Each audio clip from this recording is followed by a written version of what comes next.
오늘 설교의 제목은 수확할 때, 인생의 때 가운데 수확할 때에 대해서 함께 말씀을 상고하고자 합니다.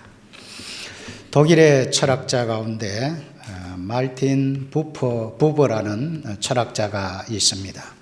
이 부버라는 철학자가 쓴 책 가운데 많은 사람들이 좋아하는 책이 나와 너라는 책입니다. Ich und dich라는 이 책인데, 이 책을 통해서 많은 사람들이 사람을 대할 때 사물이나 물건처럼 사람을 대하는 것이 아니라 인격체로서 상대방을 존중히 여기면서 대해야 된다라는 귀중한 가치를 지닌 그런 책이라고 볼 수 있습니다. 그가 쓴 또 하나의 책이 하시디즘 이야기라는 책인데, 이 하시디즘이라고 하는 것은 18세기에 아주 유행했던 유대교 운동입니다.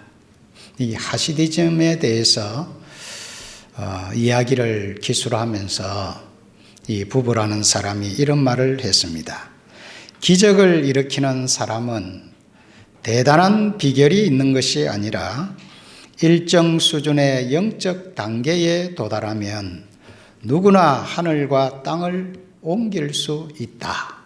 이런 말을 했습니다. 다시 말해서 이 말은 누구든지 영적으로 성숙한 자가 되면 인생의 성공뿐만 아니라 하나님 앞에서도 수확을 자랑할 수 있는 그런 복된 인생이 될 수 있다. 그런 말이 되는 겁니다. 오늘 우리가 이 수확할 때, 이 수확에 대한 부분들을 다루게 되는데, 오늘 성경에 보니까 이 수확하는 이 때를 뽑을 때 이렇게 표현을 하고 있습니다. 왜 수확할 때를 뽑을 때라고 표현을 했을까요? 이 말은 수확한다라고 하는 것은 아주 낭만적이고 아주 긍정적이고 좋은 것만을 말하는 것이 아니라는 거예요. 수확하는 때는 어떨 때는 굉장히 실망스러울 때가 있다라는 것을 암시적으로 표현해 놓고 있는 거예요. 우리가 농사를 지어본 분들은, 아니 지금도 농사를 짓는 사람들은 그 작물을 재배하고 나서 그 작물을 수확할 때 여러 가지 고민을 하게 됩니다. 과연 이 작물이 잘 팔릴까? 그리고 이 작물이 얼마나 대중에게 인기가 있을까? 그리고 이 작물이 정말 잘 팔려서 수익을 창출할 수 있을까? 그런 여러 가지 고민을 하게 되는 거죠. 그래서 만일 수익이 전혀 나지 않는다, 사람들의 호응도가 없다, 그렇게 하면 그 애써 지은 농작물을 그냥 갈아엎어 버리는 이런 일들이 발생하는 겁니다. 그래서 이 수확한다라고 하는 것은 긍정적인 측면, 낭만적인 그런 측면만 있는 것이 아니라 어떻게 보면 새로운 세계와 대면해야 되는 그런 시기가 수확할 때라고 볼 수가 있는 거예요. 그래서 우리가 수확한다고 할 때에는 장차 저와 여러분들이 하나님 앞에 서야 할 때를 생각해라, 그 말이고, 우리가 하나님 앞에 서게 될 때에 과연 하나님이 나의 삶에 대한 하나님의 평가가 어떠할 것인가? 내가 일생 동안 살아왔던 모든 삶에 대한 하나님의 평가를 받게 될 날이 오게 된다는 것이고, 그 하나님의 평가가 칭찬과 상급과 영광으로 이어진다면 우리의 삶은 잘 사는 것이고, 좋은 것을 심은 것이고, 좋은 결과로서 하나님 앞에 드려지는 것이 되는 거죠. 그래서 우리가 이 땅을 살아가면서 이 수확할 때가 있음을 알고 우리가 하나님 앞에서 어떤 좋은 평가를 받을 것인가를 생각하는 성도라고 하면 우리는 지금부터 그 수확을 위한 준비를 잘 해야 되는 거죠. 그래서 인생이 수확할 때 그때 하나님으로부터 좋은 평가를 받고 칭송을 받는다고 하면 참 얼마나 값지고 소중한 인생이 되겠습니까? 그래서 저는 여러분들에게 우리가 어떻게 하면 하나님 앞에 섰을 때 좋은 평가를 받을 수 있을까를 생각할 때 몇 가지 우리가 꼭 명심해야 될 것 몇 가지를 소개하려고 합니다. 첫째는 인생의 목표가 분명해야 됩니다. 성도는요, 이 땅을 살아가면서 향방 없는 인생이 되면 안 됩니다. 목표 없는 인생을 살아서도 안 됩니다. 성도는 인생을 사는 분명한 목적과 목표가 분명해야 되고 그것이 분명할 때 우리는 인생을 정말 가치 있게 보람 있게 의미 있게 살아갈 수가 있습니다.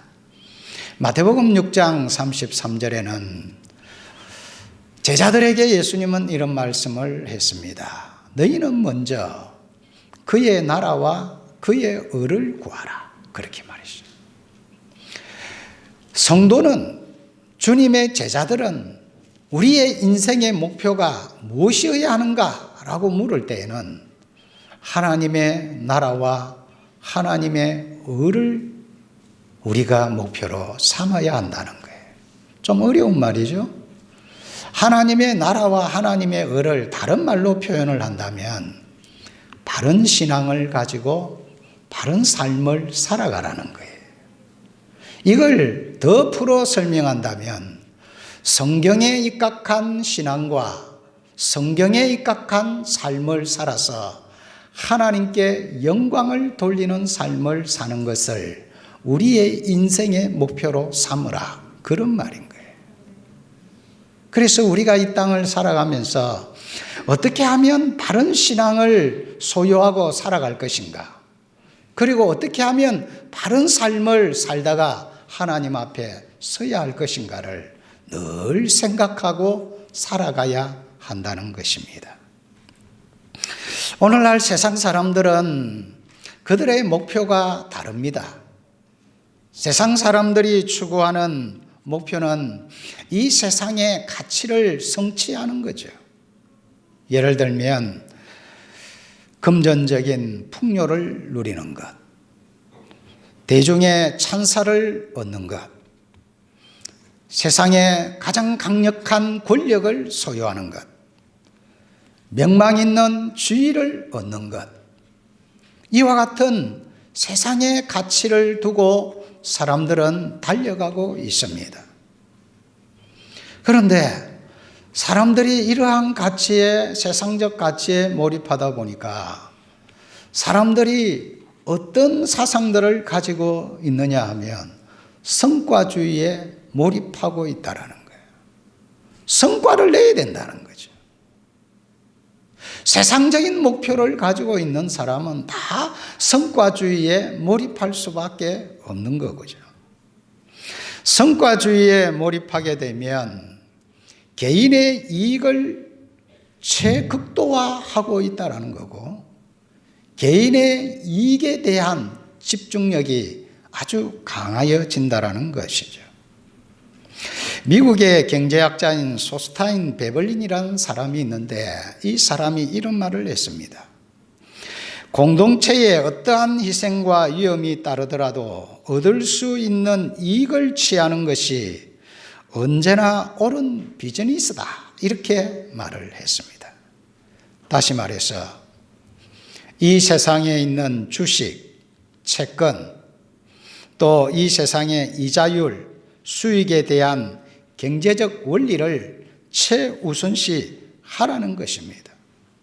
우리가 마땅히 해야 될 인간적인 도리 그런 것보다도 어떻게 하면 우리가 이 땅에서 성공적인 삶을 살려면 이익을 극대화하는 일에 최선을 다하라 이렇게 말을 했습니다. 결국 이러한 성과주의에 몰입하게 되면 사람들은 전쟁도 불사하는 거예요. 러시아가 왜 우크라이나를 침공합니까? 이건 자기의 어떤 경제적 유익, 그 우크라이나의 그 땅에 있는 그 자원들, 이런 것들을 러시아가 소유하고자 하는 것이고, 그 흑해와 같은 그 배를 향하여 항해하여 세계로 나아가 뻗어가기 위한 항구를 차지하기 위한 것이고, 그러니까 러시아는 결국 우크라이나를 전쟁을 불사하면서까지 수많은 사람들, 자국의 생명도 희생하고 우크라이나의 수많은 사람들까지 희생시키면서까지 이익에 몰두하여 아주 전쟁 범죄를 저지르고 있는 것입니다. 인류의 발전과 정의를 추구하는 것이 아니고 어떻게 하면 나의 이윤과 이익을 추구할 것인가에 몰입하게 되는 겁니다. 결국 이러한 생각들은 세상을 살아가는데 형식주의를 낳게 되고 제도주의, 이기주의, 가부장제, 인종차별, 성차별 같은 온갖 이런 잘못된 차별 가운데 살아가게 되어져 있는 것입니다. 결국은 성과주의에 몰입하면 공동체 의식은 상실되어지고 약자들을 위한 자비와 긍휼, 사랑은 사라지는 거죠. 어떻게 하면 사회적 이익을 내가 극대화할 것인가에 초점을 맞추게 됩니다. 그래서 그러한 것들을 얻게 되면 그것이 성공이고 그것이 수학이다 이렇게 생각을 하는 거죠. 결국은 가시적인 이익에 치중하는 이러한 삶을 살게 되면 많은 사람들에게 어떻게 하면 높은 봉급을 얻을 것인가, 어떻게 하면 다른 사람들보다 더 빨리 승진할 것인가, 이런 것에 몰입하게 되는 것입니다. 학생들이 문학을 사랑하고 철학적인 사고를 하고 여러 가지 자연에 대한 또 충분한 정서적인 안정을 누리고 신체적인 단련을 하여 건강한 몸을 유지하는 이러한 것보다는 어떻게 하면 기술을 습득하고 비즈니스의 혈안이 되어서 이익을 극대화하는 쪽으로만 몰아가는 겁니다. 그래서 요즘 학교도 옛날 같지가 않잖아요. 그래도 옛날에는 뛰놀 수 있는 환경이 있고, 그래도 옛날에는 문학을 사랑하고 책을 읽고 생각을 하고 시를 쓰고 그림을 그리고 여러 가지 이런 활동들이 이제는 다 사라지고 없는 거예요. 오직 입시, 좋은 대학에 들어가서 성공적인 그런 기술을 습득하고 경영을 배워서 성공해야 된다는데 몰입되어 있는 것입니다. 과연 이것을 성공이라고 할 수 있겠습니까? 그래서 성도들은 우리가 교회에 와서 하나님 말씀을 들으면서 내 인생 목표는 무엇이어야 되는가를 분명히 해야 되는 거죠. 우리의 인생 목표는 세상의 이익과 이윤을 추구하는 것이 아닙니다. 세상에 출세를 하고 세상에서 내 이름을 나타내는 것이 아닙니다. 성도의 가치는 하나님이 인생을 창조한 그 본래의 목적과 가치를 깨닫는 것이고, 내가 어떻게 하면 이 땅을 살아가면서 나를 창조하신 하나님을 올바로 섬길 것인가, 내가 어떻게 하면 이 땅을 살아가면서 하나님이 창조한 그 인생의 삶의 가치를 가지고 바르게 살아갈 것인가, 거기에 우리의 관심을 가지고 살아가야 되는 것입니다. 그래서 하나님의 나라와 의를 추구하는 하나님의 백성들은 이 세상에 수익을 많이 창출하는 것보다 무엇이 더 가치 있는 일인가에 생각을 더 하게 되어지는 것입니다. 어떤 주어진 결과를 떠나서 나의 목표가 과연 바른 것인가, 내 인생을 바르게 살아가고 있는 것인가를 점검하게 되어져 있는 것입니다. 얼마나 많은 양을 양적인 것에 몰두하는 인생이 아니라 과연 나는 얼마나 질적으로 성숙하고 변화되었는가를 생각하게 되는 것이죠. 그래서 세상 사람들은 다른 사람을 짓밟으면서 성공하려고 하지만 하나님의 사람들은 그런 생각을 하지 않습니다. 어떻게 하면 하나님 나라와 의에 헌신하며 살아갈 것인가? 어떻게 하면 이 세상의 사람들에게 유익을 주는 그런 존재가 될 것인가? 어떻게 하면 나의 삶을 헌신하고 봉사하고 희생함으로써 이 세상을 아름답게 만들 것인가를 생각하며 살아가게 되는 것입니다. 여러분의 목표는 무엇입니까? 여러분의 인생 목표는 도대체 어떤 목표를 가지고 달려가고 있습니까? 그 목표가 과연 성경적이고 하나님이 기뻐하는 목표를 가지고 여러분들이 산다고 하면 여러분이 비록 세상에서 큰 출세를 하지 못해도 세상에 이름을 드러내지 아니해도 내 일생의 사소한 그러한 작은 삶이 우리 하나님이 기뻐하는 아름다운 삶이 되고 인생이 되어질 수 있는 것입니다. 성경은 예수님께서 5달란트, 2달란트, 1달란트 비유를 한 적이 있습니다. 5달란트, 2달란트 받은 사람은 하나님이 나에게 맡겨진 그 본분에 충실했습니다. 그러나 1달란트 맡은 자는 하나님이 나에게 주신 그 본분을 팽개쳐 버렸습니다. 땅에 묻어 버렸습니다.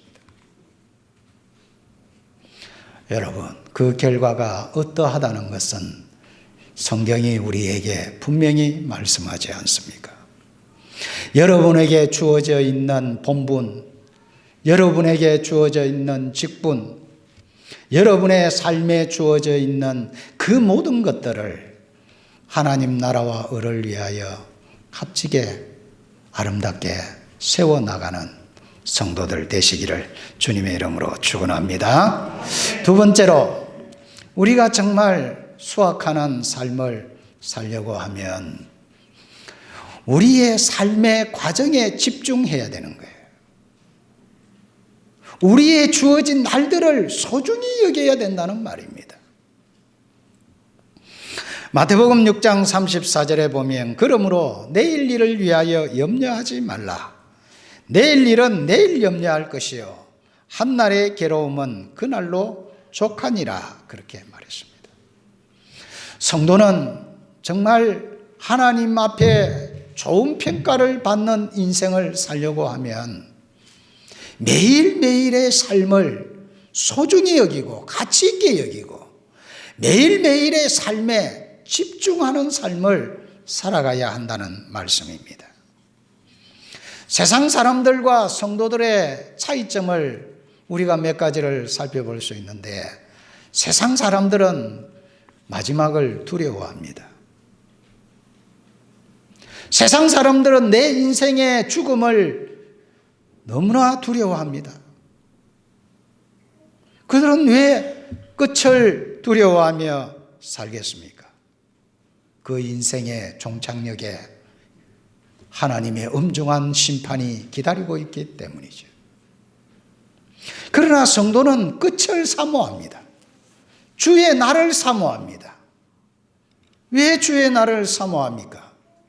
그날이 바로 하나님 앞에서 나의 삶을 평가받는 날이고, 내가 하나님 앞에 참 하나님 나라와 을을 위한 아름다운 삶을 하나님 앞에 드렸던 모든 삶에 하나님의 사랑과 하나님의 칭찬과 하나님의 상급과 영광이 기다리고 있기 때문인 거죠. 세상 사람들은 변화를 두려워합니다. 그들은 빠른 결과만을 얻기를 원해요. 어떻게 하면 고속 승진할까? 어떻게 하면 빨리 물질을 거머쥘까? 거기에 집중하며 살아가고 있습니다. 그러나 성도들은 정말 진정한 인격적 변화를 바라고 있습니다. 내가 좀 얼마나 하나님의 사람으로 좀 변화되어 가고 있는가? 내가 얼마나 삶이 좀 바뀌어져 가고 있는가? 내가 얼마나 영적으로 하나님과 더 밀접해지고 있는가? 여기에 관심이 있는 거죠. 세상 사람들은 어떤 완벽한 때가 오기를 기다리고 있습니다. 왜 완벽한 때를 기다릴까요? 그들이 완벽한 때를 기다리는 것은 누군가 나에게 어떤 완벽한 때를 주기를 원하는 것이죠. 그러나 성도들은 과정에 충실합니다. 어떤 완벽한 때가 나에게 주어지기만을 기다리는 것이 아니라 나의 삶의 여정, 나의 삶의 그 과정, 그 매일매일을 소중히 여기고 그 매일매일의 삶의 현장 속에서 어떻게 하면 우리 하나님을 영화롭게 할 것인가를 생각하며 살아가게 되는 것입니다. 여러분의 매일의 삶에 집중하는 그런 삶을 살려고 하면 하나님께서 우리에게 의미 있게 주신 순간들을 소중히 여겨야 됩니다. 예를 들면 영적인 영역들, 주일 하나님 앞에 예배하는 시간들, 성도들이 모여 서로 사랑과 선행을 격려하는 성도의 교제들, 하나님의 말씀을 상고하고 배우는 말씀에 대한 공부들, 하나님의 나라를 확장시키는 선교와 전도하는 일들, 세상에 어렵고 힘든 사람들을 향하여 구제의 손길을 펼치는 이 봉사의 활동들, 이런 영적인 활동들에 대해서 이런 순간들을 소중히 여길 줄 알아야 되는 거예요. 그런데 이 영적인 일들을 소중히 여기지 않는다면 정말 가치 있는 인생을 살아내지 못하는 거죠. 또 개인적으로 각자에게 주어져 있는 영역들이 있습니다. 학생들은 배움의 시기가 있죠. 이제 청년들은 직업을 취득해야 되는 시기가 옵니다. 결혼의 시기도 있고, 때로는 여행해야 될 필요가 있고, 때로는 휴식을 취해야 될 때가 있습니다.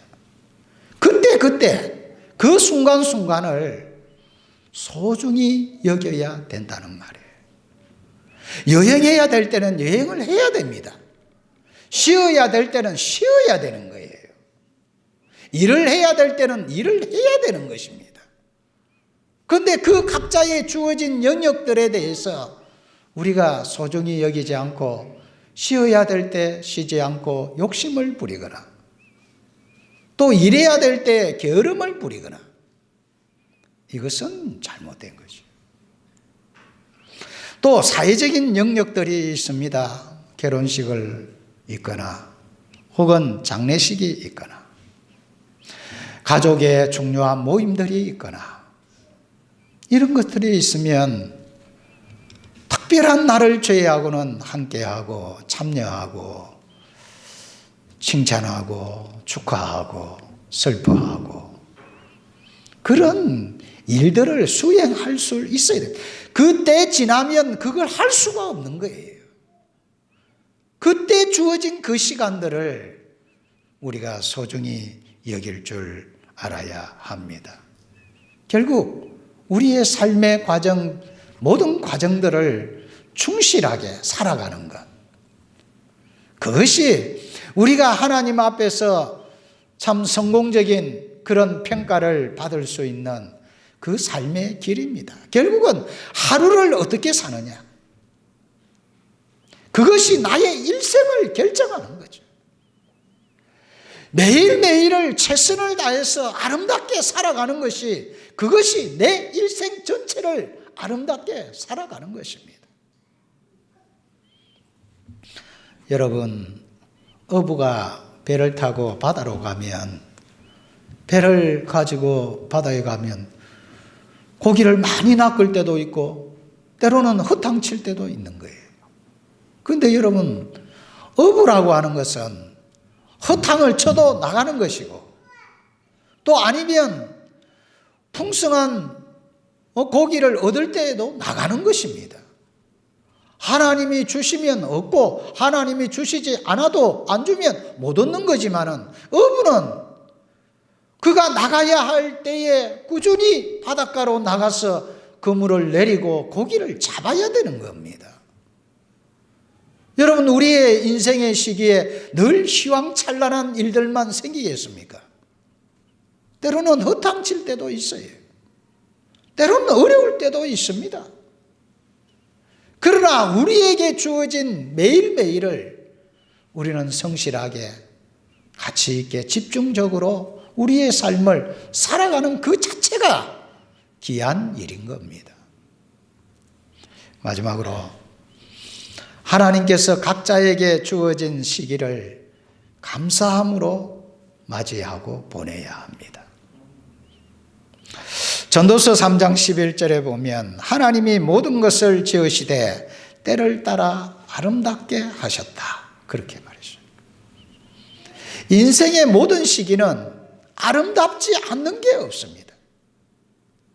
태어날 때도 아름답고, 죽을 때도 아름답고, 심을 때도 아름답고, 오늘 말씀에 이 뽑을 때도 아름다운 거예요. 우리의 모든 인생의 여정이 아름답지 않을 때가 없습니다. 다 귀하고 가치 있을 때라는 거죠. 그런데 이 수확의 기쁨을 방해하는 장애물은 있습니다. 귀한 시기들이고 값진 시기들인데, 이 아름다운 시기들을 놓치는 사람들이 있습니다. 그 사람들은 불평하는 사람들,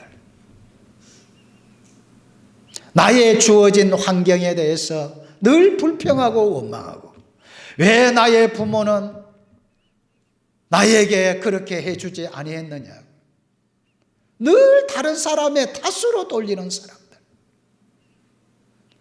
그런 사람은 정말 인생을 멋지게 살아갈 수 없는 거예요. 불평하고 아니면 게으른 사람들.